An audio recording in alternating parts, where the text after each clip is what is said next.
Good evening, everyone. I think that's actually cool air we are feeling here. Our air conditioning system has been broken for the last couple of days. One circuit board in the world has been located. It's here and was just installed, so I think things will be cooling down, but please pardon the heat. Welcome to the Harvard Kennedy School and the John F. Kennedy Jr. Forum. My name is David Elwood, and we're here tonight to have the Godkin Lecture.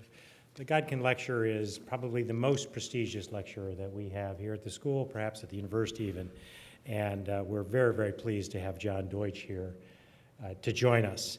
And John is truly a singular person who has done extraordinary things, and I'm going to come and talk about that in a moment, but I could easily spend the entire time here in introduction terms rather than having him speak. But let me start by saying a little bit about the Godkin Lecture, because it was actually created in 1903 in honor of Edwin Godkin, the American journalist, newspaper editor, and founder of The Nation.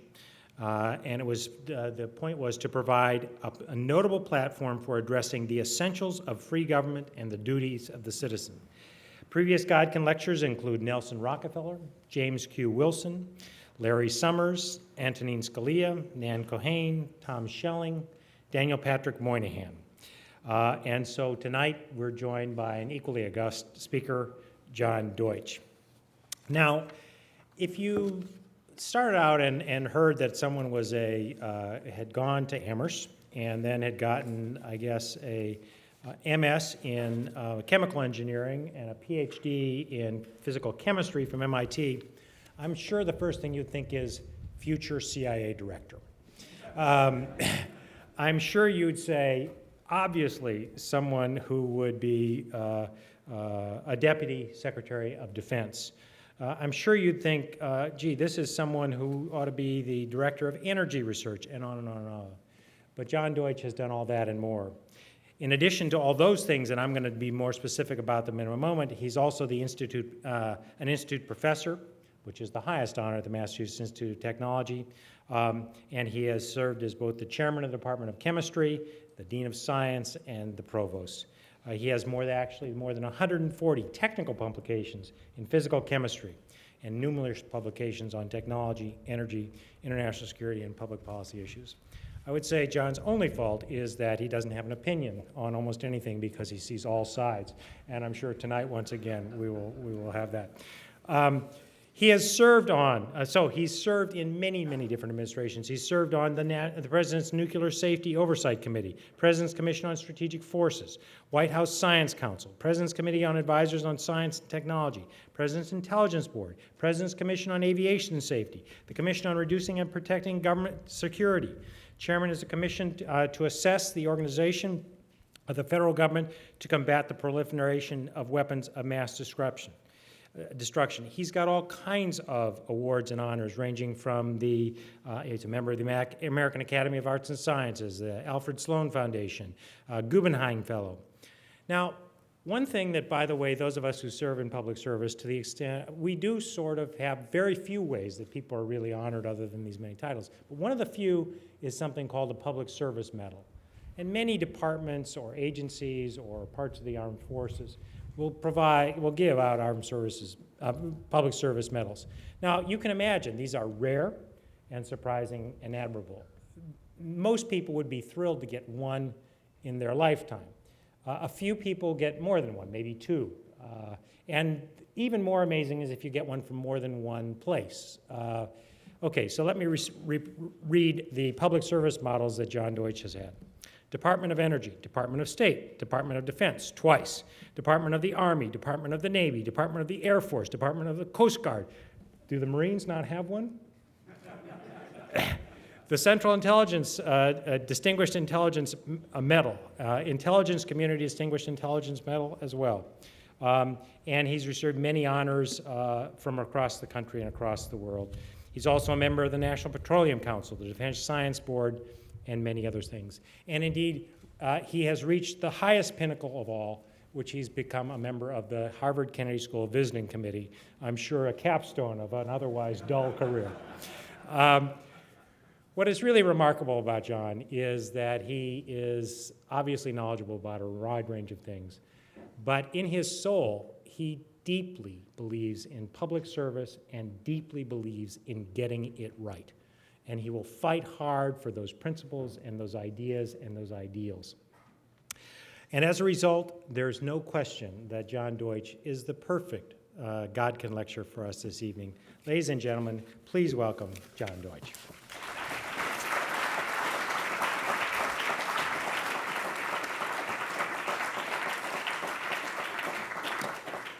Thank you very much. As I get older, these introductions get longer, which is not the way you want it to be.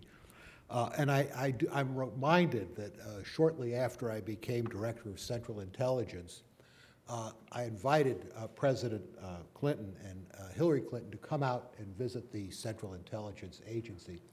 The staff was delighted to have them visit, and there were so many staff who wanted to hear him that we had to do it outside.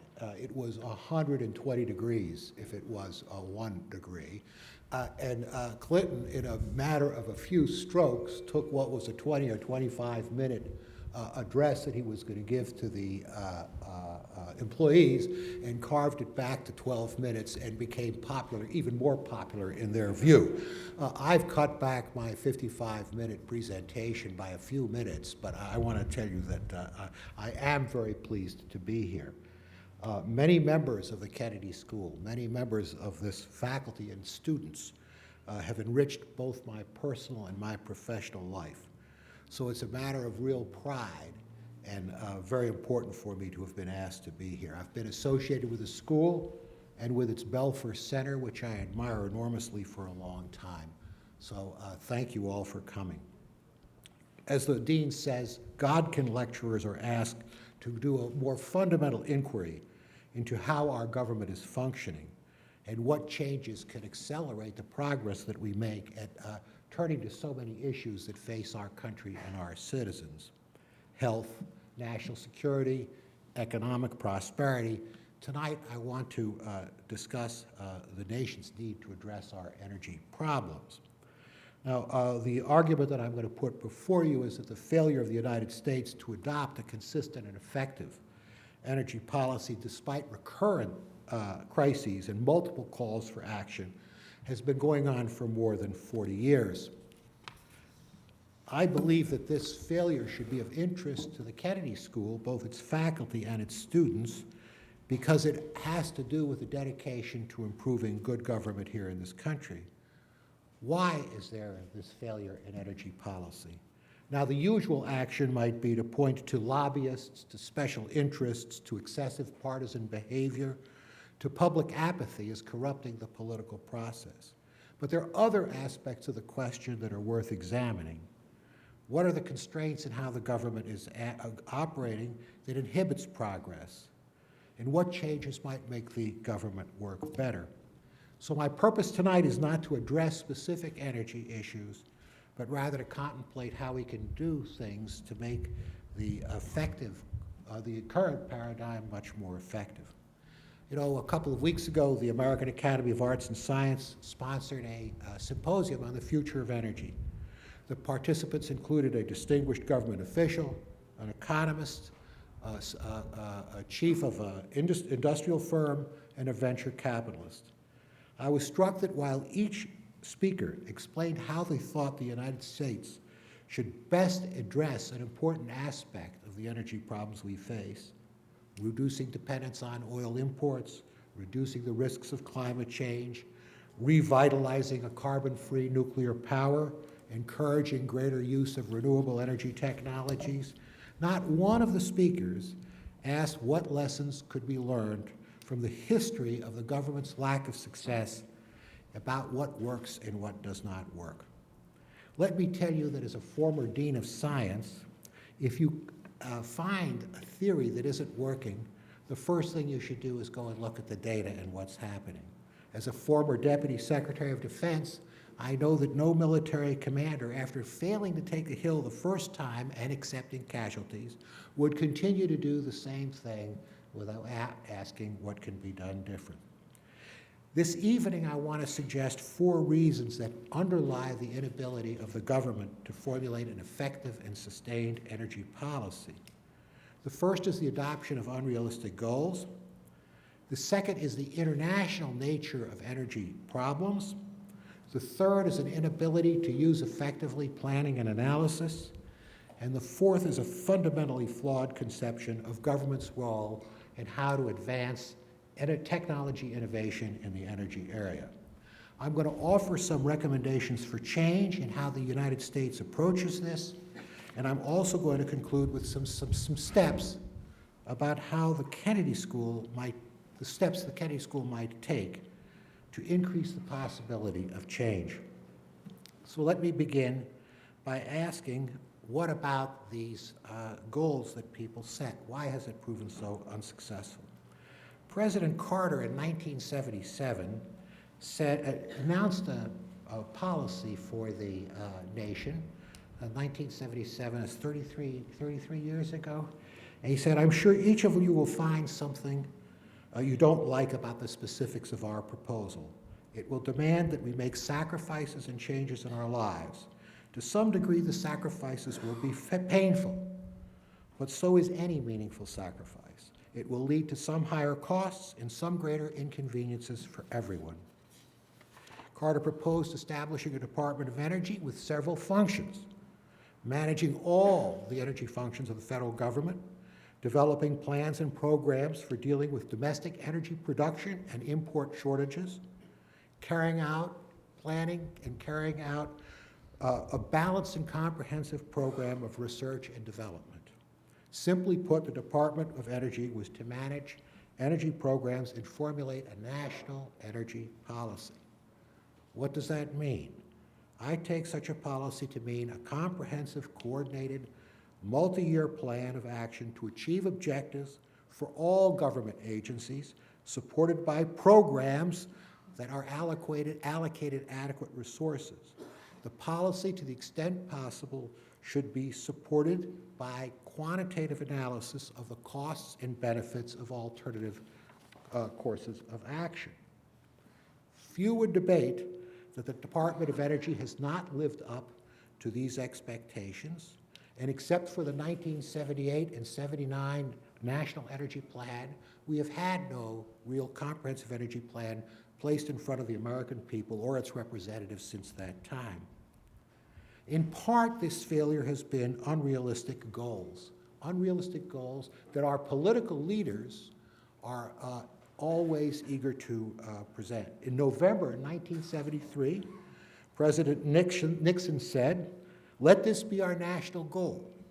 At the end of this decade, in the year 1980, the United States will not be dependent on any other country for the energy we need to provide our jobs, to heat our homes, and to keep our transportation moving." In June 1979, Jimmy Carter announced a solar strategy and a renewable energy goal of 20% of U.S. energy consumption by the year 2000. That goal was not met. I'm especially sensitive to this latter example because at the time I was a DOE official in the Carter administration and called upon to go to the Rose Garden and answer questions with Stu Eisenstadt on what is called, euphemistically, a White House fact sheet about how those goals would be achieved. Of course, proper policy is needed. It's needed to signal the private sector where and how to invest capital, for example, to reduce greenhouse gas emissions. But an unrealistic and ambiguous goal sends a false signal that private firms recognize and delay their investments until there will be more certainty. Unrealistic goals inevitably are reversed or ignored, making the public always more cynical. Moreover, our energy pronouncements designed for a domestic political audience have bizarre international consequences. President George W. Bush, in his 2006 State of the Union message, proposed a goal of 75% reduction in oil imports from the Middle East, 75% reduction in Middle East oil imports by the year 2025. An astonished high-level Saudi official understandably questioned the credibility of President Bush's contemporaneous request to the Saudi government to increase oil production to help dampen the oil price increase that the United States was currently being burdened with. Domestic goals, as announced by our leaders, often sound very peculiar to foreign ears. Now, government leaders believe that aspirational goals are important for setting a vision of the future that will enlist public support and catalyze change. Leaders surely intend that their aspirational goals will lead to practical results. But I observe that in the energy area, leaders tend to avoid speaking realistically about the choices and the sacrifices needed. They prefer politically popular goals that reflect understandable aspirations for the American people to have cheap energy that is not environmentally harmful and will do with less imports from undesirable and unreliable parts of the world. Political leaders find it difficult to avoid the temptation to set these goals without mentioning the harsh realities of resources, time, and costs required. And of course, these leaders are unlikely to be in office to explain why long-term goals were not met later on. The second enormous difficulty with setting energy policy involves setting a policy, crafting a policy with its linkages to international matters. Other important issues, such as health care, are primarily a domestic matter where the costs and benefits all occur within the country. For energy and many related environmental matters, domestic decisions have international consequences, and of course, international events have domestic implications. For example, avoiding climate change requires action on a global scale. What is the point of the United States and Europe continuing policies that promote emission reduction if China is on a path and remains on a path of building 1 or 2 large coal plants every week? Similarly, our dependence on oil imports influences our freedom of foreign policy action. The fact that Iran offers 3 million barrels of oil per day on world oil markets dampens the willingness of the United States and our allies to apply strong sanctions against the Iranian nuclear program or Iran's sponsorship of terrorism. What is the point of the United States striving to reduce oil imports if Japan, Germany, and other of our allies remain dependent on these imports? The central point is that for energy, successfully managing energy issues requires integration of international considerations and political factors, as well as the technical and economic matters that underlie energy technologies. It makes an acceptable solution much more difficult to craft.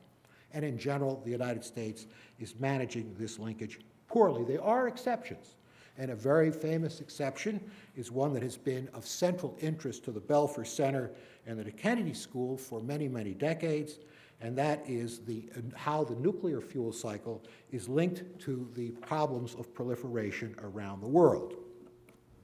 The third challenge, which is badly being pursued by our efforts to implement an energy policy, concerns the effective use of plans and numbers.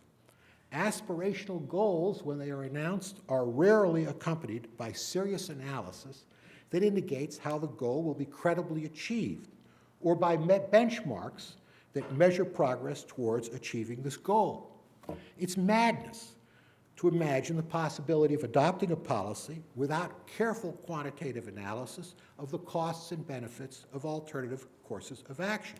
Yet policy proposals are formulated in the U.S. government and by the U.S. Congress and by the executive branch, completely unsupported by credible analysis. One example is the unrealistic goal contained in the recent climate legislation that has been under consideration in the Congress.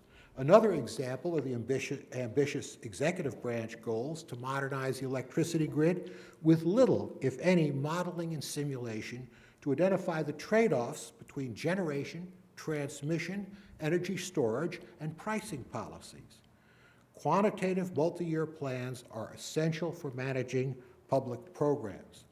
If results and resources cannot be measured on an annual basis, It is impossible for presidents, for Congress, for the private sector, or the citizen to know what is going on.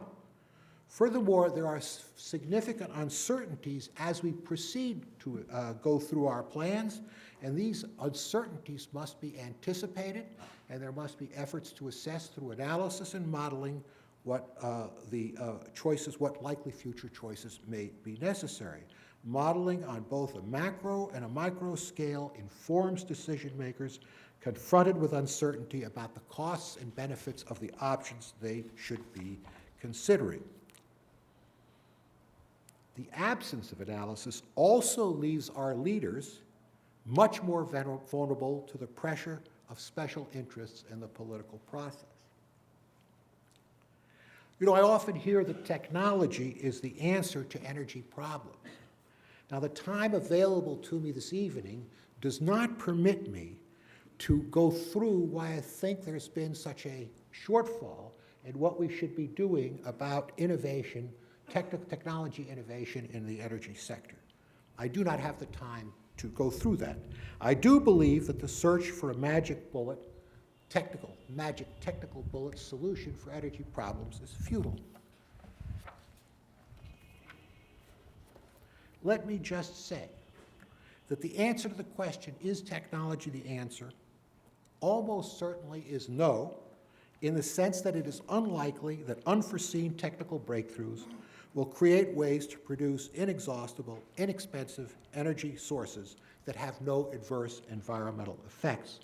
The answer is almost certainly yes, in the sense that new energy technologies will, over the long term, at significant cost, replace existing technologies.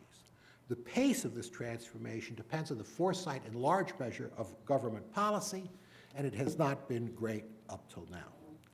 Well, if we have these shortcomings, inadequate use of numbers, too much reliance on unrealistic goals, an inability to manage energy innovation well, what is the likely response?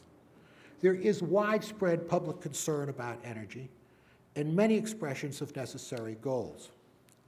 The United States has been unable to agree on a path to securing the nation's future and establish an enduring energy policy path. There have, of course, been some successes, but they are only occasional victories and not indicative of a steadily improving trend. The deficiencies of unrealistic goals without plans and numbers, foreign entanglements, and naive assumptions about technology preclude progress. There's no better illustration of this than the debate currently underway about climate change. Rather than present Congress with a framework for climate change, President Obama has asked Congress to craft the legislation. I believe a legislative strategy that presents Congress with an issue that has complex technical, economic, political, and international aspects, and shout jump ball inevitably will result in inadequate legislation. The current legislation indicates the inadequacy of this approach. Both the Waxman-Markey bill in the House and the Boxer-Kerry Senate bill are respectively 1,400 and 800 pages plus. This makes them Christmas tree-like bills that include a bewildering array of contradictory measures assembled to attract sufficient votes for progress. The bills contain an unrealistic goal of 80% greenhouse gas reductions by mid-century, unsupported by a credible plan about how this goal will be achieved. There's no linkage to the vexing international issue of how to convince China and India and the other large, rapidly growing emerging countries to reduce their emissions, and there are tremendously overly optimistic assumptions about the technical readiness and cost of the underlying key technologies required to achieve this level of reductions. Both bills assume that the reductions will take place in response to the mandated measures of the mandated caps. However, attempts to model how energy markets might adjust to meet these legislative constraints have to make heroic assumptions about the reductions in energy use per unit economic output, technology readiness, and costs of various alternatives such as carbon capture and sequestration, the possibilities of biofuels, improvements in energy efficiency. None of the climate legislation up to the present has been based on a proposal that is likely to achieve the necessary reductions to avoid the risks of significant climate change. Now, climate change advocates sheepishly say that imperfect legislation on tough issues is the inevitable consequence of the process of compromise endemic to our system, and that this legislation will be a first step towards dealing with the climate problem later on. Perhaps so, but the record does not show that that's the way Congress behaves. When Congress passes a piece of legislation, it breathes a sigh of relief and goes on to other pressing matters to return to the issue, hopefully not at all, but at most within a decade or so. There are consequences to this inaction in our inability to produce meaningful energy legislation, especially having to do with climate. I'm going to mention three. First of all, the private sector, public utilities, for example, are left completely uncertain about what to do in the future. If there is no clear carbon charge, then what do they do about making investments to reduce carbon or greenhouse gas emissions and turn to other energy technologies?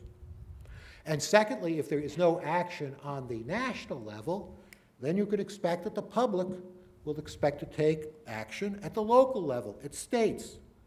Every state will adopt measures which will address these issues at their level. For example, we have the great state of California adopting legislation on greenhouse gas reductions, on electric vehicles, zero-emission vehicles, on renewable energy standards, a whole series of emissions that have to, Indiana, however, adopts a much different set of measures. Indiana adopts measures which will help have more coal, which is mined in Indiana, burned to produce power. The inevitable result is a patchwork of inefficient energy rules that are going to be unbelievably difficult to reconcile with national legislation should it ever be enacted. It's noteworthy that the European Union is moving in exactly the opposite direction from this local kind of approach to managing their energy matters and adopting much more uniform across countries approach. And we, as energy experts, would be aghast if we learned that China or India were planning to pursue such a local approach towards energy in their own countries.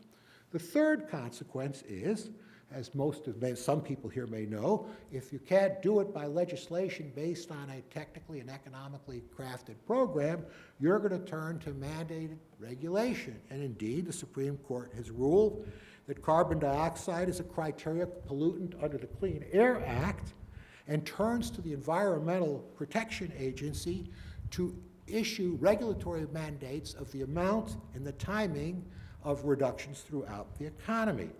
In my mind, is it extremely doubtful that these regulatory mandates are an inexpensive way to achieve required reductions, and subsequent administrations can slow or reverse the implementation of these regulations quite rapidly. So at this point, we have to recognize that if progress is going to be made on energy matters, there's an urgent need to make structural changes to how the United States government is approaching energy policy. I want to conclude with some suggestions. I do so carefully. They do not include, except in one case, an organizational change or a recommendation for a new agency. My mentor in the first Department of Energy Secretary with whom I served, James Schlesinger, labeled the approach of reorganization or new agencies to solve problems in the following way.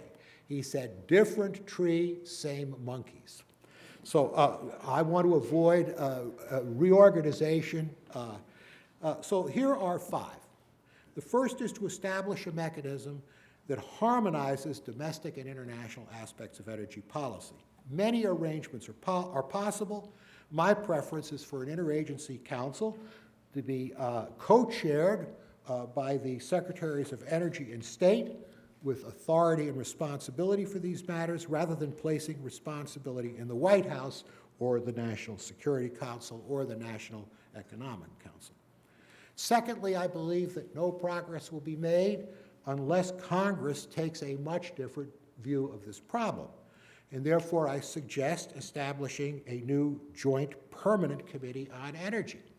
Now, you could say, well, if you've ever heard a goofy idea, there it is, but I remind you that for over a quarter of a century, we had a joint committee on atomic energy that was widely recognized as being the most effective committee on Capitol Hill because there was one between two houses, illustrated the importance of the subject, and insulated to some degree in the process the political horse trading that some people seem to admire, but I find reduces problems which require a long-term focus.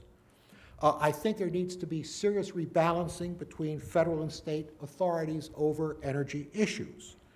I believe the special topics section of the budget should every year give a 5-year snapshot of how we're doing, give a snapshot over the next 5 years, the past 5 years, of how we're doing of meeting our energy program goals and what their costs have been. I believe the Office of Management and Budget and the White House Office of Science and Technology Policy must formulate for all agencies in the government a 5-year program for energy and the environment that harmonizes the efforts of the different agencies. And finally, I believe the only case for reorganization or a new agency is the establishment of an energy technology corporation to carry out the vital technology demonstration in key energy areas such as carbon capture and sequestration or smart grid design to increase the pace of energy innovations in this country. Absent changes of this kind, I suggest that sensible U.S. energy policy will not happen. The United States will not adopt effective climate legislation. They will not make progress on reducing oil imports. They will not begin the long transition from fossil fuels to renewable sources. The result will be that generations of Americans will face energy costs that are higher than necessary and endure more serious social disruption, including perhaps conflict, when critical energy issues have not been resolved. You know, the Kennedy School faces a choice here, a choice about how to think about energy policy. One choice is to accept the imperfections that are part of the system and to focus serially on issues as they appear on the public agenda, while taking a pragmatic approach on what can be accomplished through legislation. Much is to be said for this choice, especially if a legislation is seen as a first step. The other choice is to begin to focus on the causes of the policy failure and undertake analysis, make recommendations, and place attention on what is needed to improve the policy-making process. I urge the Kennedy School to make this latter choice. The imperfect first legislative step approach is always dangerous because it does not reliably lead to a second constructive step unless there's been some definition of it, which is rarely available, and it's quite difficult to believe that there's a credible reason to see that there will be a second step in the future. Secondly, the country is wasting time and resources by avoiding grappling with the realities of the energy choices that face us. There is no better example of that than the failure to adopt a serious carbon emissions control policy, and instead relying on piecemeal local initiatives. Second-best measures such as renewable portfolio standards that are widely judged to be inadequate and a costly way to address the climate change problem. If you believe that these are important issues, and you're going to wait for something else, important issues that are not going to be addressed by our system, and wait around until you find something else, such as geoengineering, you're going to find another set of very demanding problems to face. Another reason for the Kennedy School to take a different approach is the interest of students. I am struck at MIT and at almost every university that I have visited, all universities in the United States, how much interest there is in students on this question of energy. Students see it as both an important social problem. They see it as an interesting issue that asks for a wide variety of skills: international affairs, technology, economics, international management, all put together to achieve progress. And there's tremendous student interest in both the research and the educational subjects in this area. You know, public administration has an admirable tradition of drawing attention to improvements in process that can make an enormous difference to public welfare over time. What I hope that I've done in this Godkin lecture is encourage you to think about how better to change how the U.S. government is operating in this area and performing in policy making, and how to make it better to meet the challenges going forward. It's an important problem, and one where the Kennedy School can make a tremendous difference. Thank you all very much. Thank you.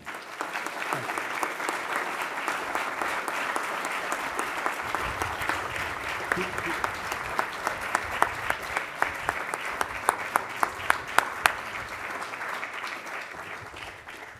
Thank you, John.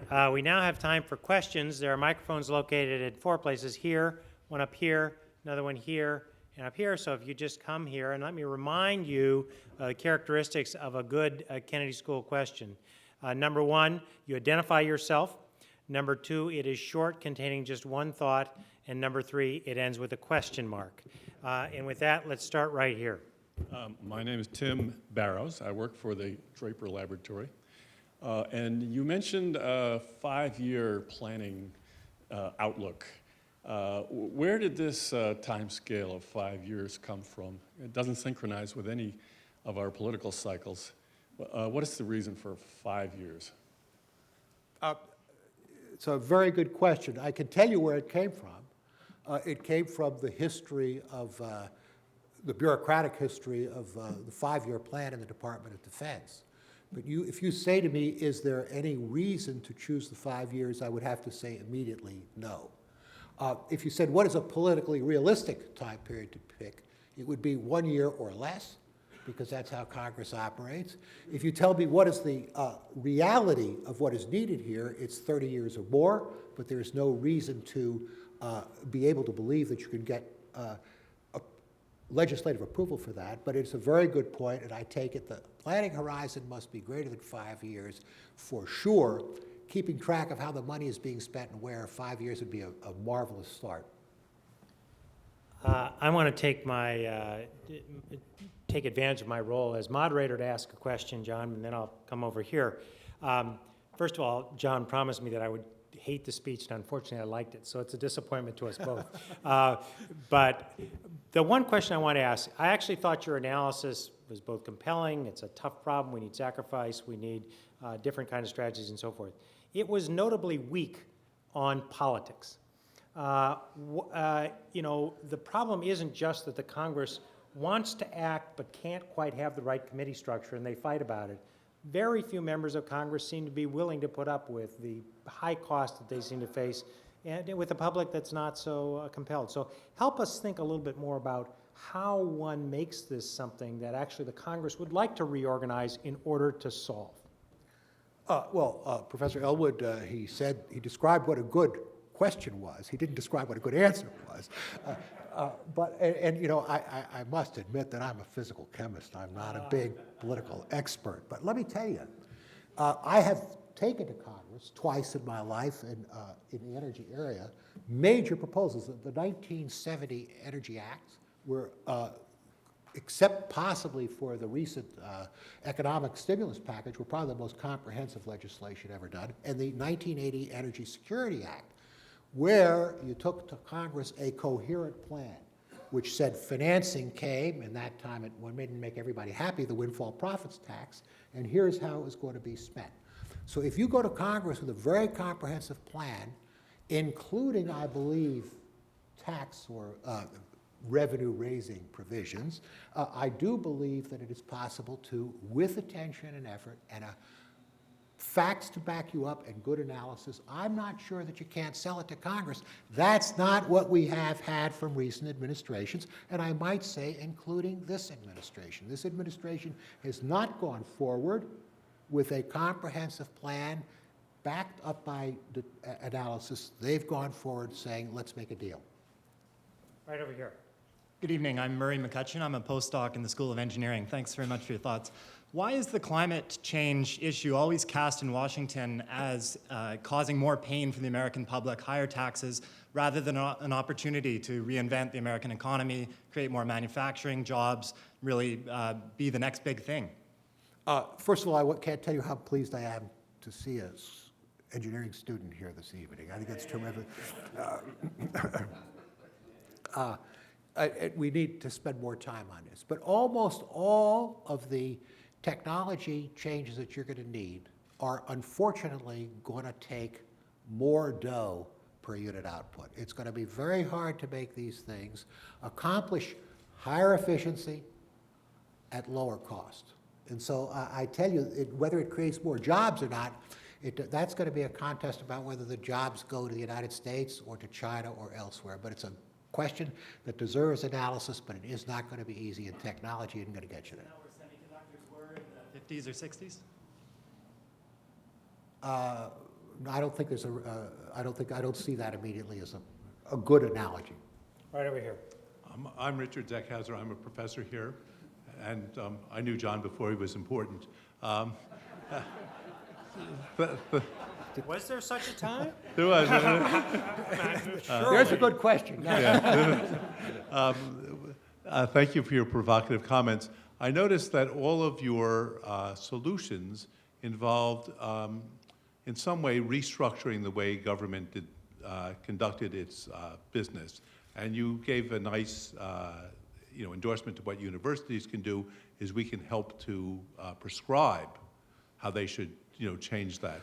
But to follow the Jim Schlesinger comment, I would say that's the same grove, same monkeys, not the same tree. And I'm just wondering, do you think that, given that we've had 40 years of what you would call failure, that maybe the nonprofit sector, the university sector, the for-profit sector might be more involved in doing some things in this range, other than just telling the government what it might do better? Roughly speaking, I'm not sure what the possibilities you have in mind there are. There's only a certain amount of time that one has in these presentations, and I apologize for that. I have very strong feelings about what industry can do. I have equally strong feelings about what universities should do, including in their education and research programs, principally. The not-for-profit sector, I'm not sure how broadly that goes for you, but fundamentally this is a core governmental problem that's only going to be solved when you get everybody at least looking at the same sheet of music. So I wouldn't exclude any of those groups, but I don't see, you'd have to be more explicit to me about how non-government NGOs could help in this area in some larger way. But Thank you. I want to point out something. He says he knew me when I wasn't important, but Hugh, didn't you and I know his older brother when we were still important? Right over here. Eric Milkey, I'm a student here at the Harvard Kennedy School. My question is related to the previous one. You talked earlier about how policy has stopped the private sector from taking action because it wasn't credible. I was wondering if you could elaborate within the proposals that you outlined, what role you see for the private sector in the four things that you suggested at the end, particularly the Energy Technology Corporation. The private sector, the people who I know in the private sector would say that the single most important issue for them is for the government to set a policy that's going to stick and be believed to stick and is going to be doable, which in short means a carbon charge of one kind, whether it's a fancy cap-and-trade system that Professor Stavens can explain to you, or a tax. That's the one thing that they want to see. The second thing that they want to see is a assurance that if it is imposed in the United States in a different way, or in Europe in a different way than it is in China or India, that there's not going to be a competitive disadvantage. The third thing they want is some help with technology demonstration, demonstrating technologies with respect to their economic costs, their performance, and their environmental adequacy. Some help in that so that they can move forward, if it's on the energy efficiency side or on the energy production side. Those are the things which I believe industry is looking for. Right up here. Hi, Lucas Strife, my name. I'm a foreign student at the Kennedy School from Deutschland. Thank you very much for coming, joining us tonight. You hinted at the importance of getting China to agree with the United States and the rest of the world on climate change mitigation and emission cuts. What is your main idea about how to get China convinced to join this effort? I don't have here again, he hasn't told me what a good answer is, but I think in this one, I don't know. I will tell you this, I went to China twice in the last year with relatively large or important NGO delegations, and listened carefully, no laughter, listened carefully to what Chinese government officials and their leaders of their industry were saying about how they expected to go develop their energy and why. And out of that, I came to no concrete idea about how to make China accept a very constraining carbon reduction policy. I found no way. Having additional meetings in Beijing where brie and white wine are served is not a way to do it. I don't think it's possible. I do not see a way, which makes me very, very concerned about this climate change issue. There are others here will have maybe a more optimistic view, but I've listened carefully, and it's very hard for me to see how to slow China's approach on energy. And I think they've thought about it. It's not that they're just doing it carelessly. Hi, John. I'm Rob Stavens, faculty member here at the Kennedy School. So thank you for an excellent lecture.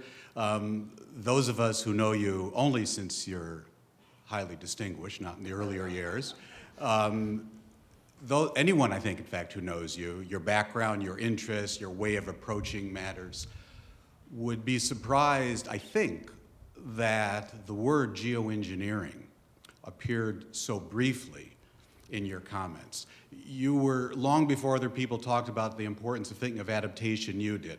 You and Ernie Moniz, long before others, talked about carbon capture and storage. So what are your thoughts about geoengineering? How does that fit in, either as a research strategy or in terms of international relations? And I'm going to take your answer off the air, as they say. First of all, I want to tell you something. Nobody in this audience scares me more than Professor Stavens because he knows a lot about this subject. And I haven't made more mistakes in my presentation as a result of suggestions that he's given me. First of all, I think geoengineering certainly deserves serious research attention and support. Certainly deserves serious. But I also believe that people who say, gee, here's a technical way out. Here's a technical way out. We're not going to have to deal any more with those complicated ideas of dealing with the Indians or we'll just titrate the atmosphere one way or another, complicated or whatever. Is that we'll get out of it by a technical trick. That's what worries me about geoengineering. I do think that it is a serious matter that we may have to actually use. But the management of it, the governance of it, I mean, kooky places like California may decide to do it on their own. So my problem is that it's put forward as a technology avoidance problem rather than as saying it's really a serious option. And I do think both the technical and governance issues, and incidentally, if you're going to care about strictly good analytically modeling and simulation, which our government has shown a complete unwillingness to follow, this is a place you're really going to need it. But an R&D program, faculty initiatives at Kennedy School or elsewhere would really be very, very welcome indeed. Let me ask one final question, John, which is you gave us a lot of reasons why dramatic changes are needed, but not a lot of hope that actually they're going to be achieved based on 40 years of failure. So take us out 10, 15, 20 years. Oftentimes what's said about the American public is that they're or the American system, they're very slow to get to the right answer, but eventually a crisis comes and they get there. Is this the kind of issue that, eventually when the crisis comes we can act? Or is this one of those acting in time questions where by then it'll be too late? I guess I believe that we've been deficient. Now speaking of us, we see a problem and we say, let's address it within its box. I'm coming here tonight not as a pessimist and not as an old, don't laugh at me, Professor Stevens. I'm coming here not as a pessimist and not as an old curmudgeon. I'm saying that we haven't thought deeply enough about the things which are constraining us in this area. That we don't spend you want to go to a course on nuclear proliferation, you want to go to a course on better building efficiency, you can do that. But if you say, who's sitting back and asking, we've run up this hill how many times? The Energy Act of 2007, the Energy Act of 2005, the Energy Act of 1980. So I'm saying to you, there's a hope here if we work on the problem. We haven't worked on the problem. Last question. My name is Ruud Kempener. I'm a research fellow here at the Harvard Kennedy School and an engineering student. You mentioned a lot of constraints on the US government to fix this problem and mentioned some recommendations. I'm from the Netherlands originally, and we're struggling here with the same problem. And actually, to my knowledge, a lot of OECD countries are struggling already for 40 years. Do you have an explanation why each and one of those countries is struggling? And not only the US, even though they have maybe different government structures, different institutions, why is it such a universal problem that we're not able to solve this problem? First of all, although I'm born in Europe myself, near the Netherlands, I'm not going to comment on what's good or what's bad, what's stronger or weaker about the European system compared to our own. But I will say that we face a big problem. When you have an issue like this, which is going to take a long time to improve, it's going to take a lot of capital, it's going to take new technology, and it's going to take cooperation between nations. You've got something that the current government system that we have doesn't really address well. It's not like a water and sewer program in Ohio. So we don't know how to do, I suspect in Europe, we surely don't know in the United States, and I say the Kennedy School ought to be thinking more about that. Any last comments? I'm really pleased to be here. Thank you all very much for your attention. Thank you very much.